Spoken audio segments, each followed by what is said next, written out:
The Cobra pose exists in a bit of a paradox. On one hand, it can really irritate your lower back and make things worse, but on the other hand, it can feel really therapeutic. So I'm just going to show you very briefly how you can get it right.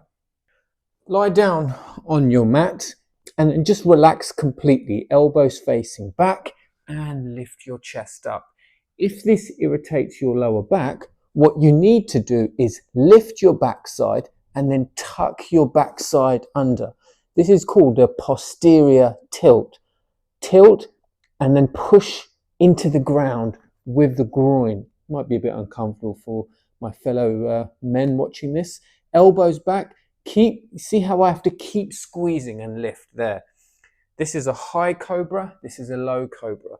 Both feel incredible on my lower back, considering I've had back pain for 30 years. I forgot how old I was then for a second. So once again, look, you need to tuck your backside under and keep squeezing the backside to hold the pelvis in place. Drag forward and lift up. And there you go, no pain.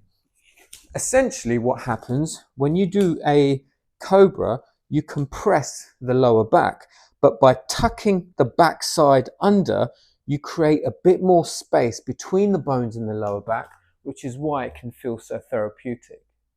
Additionally, you can use a cushion. If you rest on the cushion and then lift up, you don't always need to tuck your backside under. Or if you have a real bad back like I do, it doesn't hurt to do both. Use a cushion and tuck your backside under.